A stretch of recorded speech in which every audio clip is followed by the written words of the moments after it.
విజయవాడలో కొండ చర్యలు విరిగిపడి ఒకరు చనిపోగా మరో ముగ్గురికి తీవ్ర గాయాలయ్యాయి. దీనిపై ఘటనపై అధికారులు స్పందించారు. సాధారణంగా వర్షాలు పడుతున్న సమయంలో కొండ చర్యలు విరిగిపడే అవకాశాలు ఎక్కువగా ఉంటాయని డిస్ట్రిక్ట్ ఫైర్ ఆఫీసర్ శంకర్రావు అన్నారు. మొగల్రాజపురంలో కొండ చర్యలు విరిగిపడిన ఘటన మరొక ముందే మాచవరంలో మరొక ప్రాంతంలో కూడా కొండ చర్యలు అనేది విరిగిపడటం జరిగింది. ఈ ఘటనలో ఒకరు మృతి చెందగా ఇద్దరికి తీవ్ర గాయాలతో కూడా హాస్పిటల్లో జాయిన్ అవ్వడం జరిగింది. ఈ సంఘటన మీద మనతో మాట్లాడేందుకు ఫైర్ డిస్ట్రిక్ట్ ఆఫీసర్ శంకర్రావు ఉన్నారు. ఆయనతో మాట్లాడు. సార్, ఎలా జరిగింది అసలు ఈ ఘటన అనేది?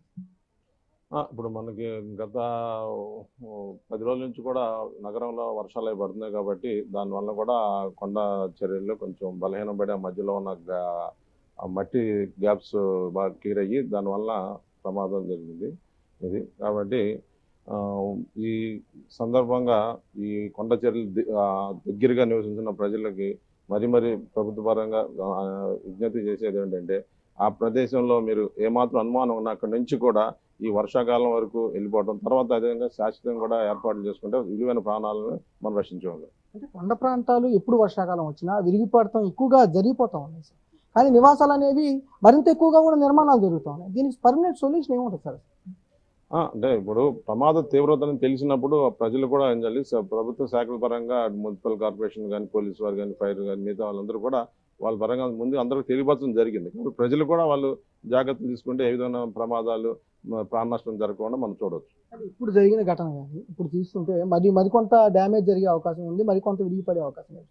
ఇప్పుడు ఇక్కడున్న ప్రజలకి ఏమన్నా మీరు చెప్తా ఉన్నారా, లేకపోతే ఇక్కడ నుంచి వెళ్ళిపోండి ఇట్లా ఏం చెప్తా ఉన్నారు? అందుకని ఈ జరిగిన సంఘటన ఈ చుట్టుపక్కల ఉన్న ఈ ఏదైతే ఇప్పుడు ప్రమాదం జరిగిందో ఆ ఇంటికి దగ్గరగా ఉన్న వాళ్ళందరూ కూడా మేము ఇక్కడ నుంచి దూరంగా వెళ్ళిపోమని చెప్పడం జరిగింది. ఆ విధంగా ఇక్కడ ఉన్న ప్రస్తుతం ఇక్కడ ఉన్న వాళ్ళమైతే ప్రమాదం జరిగింది కాబట్టి వెళ్తున్నారు. కానీ మిగతా ఈ విజయవాడ కొండ చుట్టుపక్కల ఉన్న ప్రజలు కూడా వాళ్ళకి ప్రమాదం దగ్గరగా, ఇంత దగ్గరగా కొండ చూడండి, సుమారు ఒక 10 అడుగుల దగ్గరలో ఉన్నారు. ఇంత దగ్గరలో ఉన్నప్పుడు చాలా ప్రమాదం ఉంటుంది కాబట్టి అంత దగ్గరగా ఉన్న నివాసాలు ముఖ్యంగా వాళ్ళు తప్పనిసరిగా ఆ ఇల్లును ఖాళీ చేస్తే విలువైన ప్రాణాలు మనం రక్షించగలం. ఏం వర్క్ చేస్తా ఉన్నారు సార్? కార్మికులు వచ్చే అంటున్నారు, పని చేస్తా ఉన్నారు, ఏం వర్క్ చేస్తా ఉన్నారు?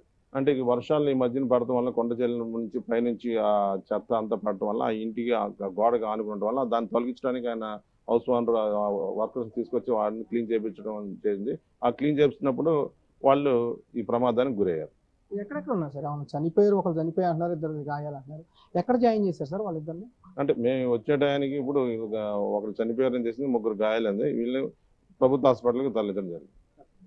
ప్రధానంగా వర్షాకాలం వచ్చిందంటే కొండ చర్యలు కంపల్సరీగా విరిగిపడే అవకాశం ఉంటుంది. కొండ చర్యలకు సంబంధించి విరిగిపడే అవకాశం ఉంది కాబట్టి వాళ్ళకి సంబంధించి ఏదైతే ఆ చుట్టుపక్కల ప్రాంతాలు ఎవరైతే ఉంటారో వాళ్లకు సంబంధించి ముందుగానే సూచనలు ఇస్తామన్నాము. వాళ్ళు ఖాళీ చేసి వెళితే చాలా మంచిది. అలాగే శాశ్వతంగా దానికి సంబంధించి అక్కడి నుంచి వేరే ప్రాంతానికి షిఫ్ట్ అయితే మంచిదంటూ కూడా కొంచెం సూచనలు అయితే చెప్తున్న పరిస్థితి కూడా కనిపిస్తా ఉంది.